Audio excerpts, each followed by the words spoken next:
Hello friends, स्वागत है आपका आपके अपने लीगल चैनल सोच पर प्रहार में। मैं हूं एडवोकेट सनी शर्मा। और दोस्तों, आज की इस वीडियो में मैं आपको 125 सीआरपीसी पर बहुत ही इंपॉर्टेंट जानकारी देने वाला हूं। एक ऐसी जानकारी जो गलतियां अमूमन आप लोग करते हैं, ऐसा अगर आप करेंगे तो आप फंसेंगे, इसलिए आपको ऐसा नहीं करना चाहिए। अब देखिए, हम बात कर रहे हैं आज 125 सीआरपीसी में एविडेंस की। अब देखिए, इसको शुरुआत से समझते हैं। जब लड़की एक पिटीशन डालती है तो उसमें वो आपके ऊपर कई सारे एलिगेशन लगाती है, जिनमें आपका कहना होता है सर ये सारे एलिगेशन झूठे हैं। और पिटीशन के अंत में प्रेयर में वो आपकी इनकम को बहुत बढ़ा चढ़ा करके दिखाती है और उसके बाद आपसे बहुत मोटी अमाउंट पर मंथ क्लेम करती है। यह आपका मेंटेनेंस का 125 सीआरपीसी का केस होता है।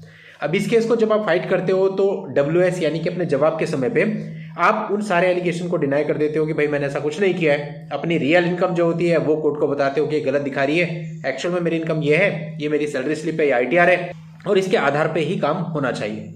अब यहां तक तो ठीक है। इसके बाद आपकी इंटरिम में सुनवाई हो जाती है, जो भी कोर्ट सही समझता है आपके ऊपर इंटरिम लगा दिया जाता है। इंटरिम के बाद आपका मेन केस स्टार्ट होता है। अब आपने देखा होगा कि लड़की कई बार तो अपनी तरफ से कोई भी एविडेंस नहीं देती, कई बार होता है कुछ एविडेंस देती है, कोई डॉक्यूमेंट्री प्रूफ यदि उसके पास है।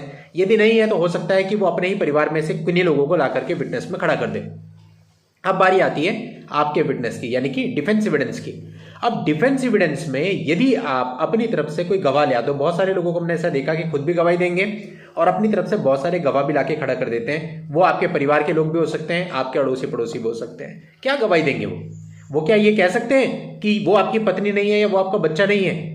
केस तो मेंटेनेंस का है ना, तो मेंटेनेंस में ये तो वो भी एडमिट करेंगे कि वो आपकी पत्नी और बच्चा है, तो पत्नी और बच्चा है तो मेंटेनेंस तो देना ही पड़ेगा। बाकी जो वो एलिगेशंस लगा नहीं जाते हैं तो उनको डिनाई कर सकते हैं कि भाई कभी मारपिटाई नहीं हुई, कभी ऐसा नहीं हुआ। उन चीजों का 125 सीआरपीसी से डायरेक्ट कोई रिलेवेंस नहीं है। लेकिन जब उन गवाहों की क्रॉस एग्जामिनेशन होगा तो गवाह जो होगा वो लेमैन ही होगा।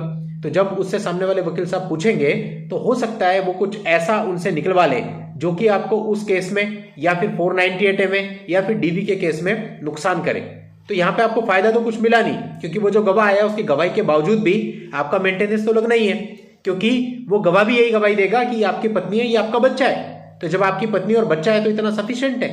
इससे ज्यादा अगर वो कहते हैं कि मारपिटाई नहीं हुई तो उनका काउंटर ये होता है कि भाई हर समय पे घर के अंदर थोड़ी रहते थे, वो तो हमें पता है कि मारपिटाई हुई या नहीं हुई, ये कैसे बता सकते हैं? ये तो दूसरे लोग हैं, या जो कुछ भी है वो तो हमारे पति पत्नी के बीच की बात है। यानी बहुत सारे डिफेंस हो सकते हैं। और कुल मिला के बात यह है, इन शॉर्ट, उन विटनेस की गवाही से आपका मेंटेनेंस बंद नहीं हो सकता। लेकिन उन विटनेस ने यदि क्रॉस में उलझ करके कोई ऐसा जवाब दे दिया जो कि आपके खिलाफ जाएगा तो आप बाकी के मामलों में फंस सकते हो। इसे 125 सीआरपीसी में आपको यह चाहिए कि विटनेस कभी भी ना दे। अगर आपके पास कोई डॉक्यूमेंट्री प्रूफ है, लाइक लड़की की इनकम का हो सकता है या कोई और, तो वो डॉक्यूमेंट्री प्रूफ आप सबमिट कर दें, क्योंकि डॉक्यूमेंटेशन खुद बोलते हैं उनकी कोई जिरह, उनका कोई क्रॉस एग्जामिनेशन नहीं होता और कुछ भी चीज गलत पत्रावली पर आने की संभावना नहीं रहती। ये मेरा ओपिनियन है, बाकी सबकी अपनी अपनी रणनीति हो सकती है। दोस्तों, उम्मीद करता हूं आपको इस वीडियो का मोटो समझ में आया होगा और आप इसका फायदा भी उठाएंगे। आज की इस वीडियो में इतना ही। नेक्स्ट वीडियो में नई जानकारी के साथ मैं आपसे फिर मिलता हूं। तब तक के लिए goodbye and thank you for watching. Take care.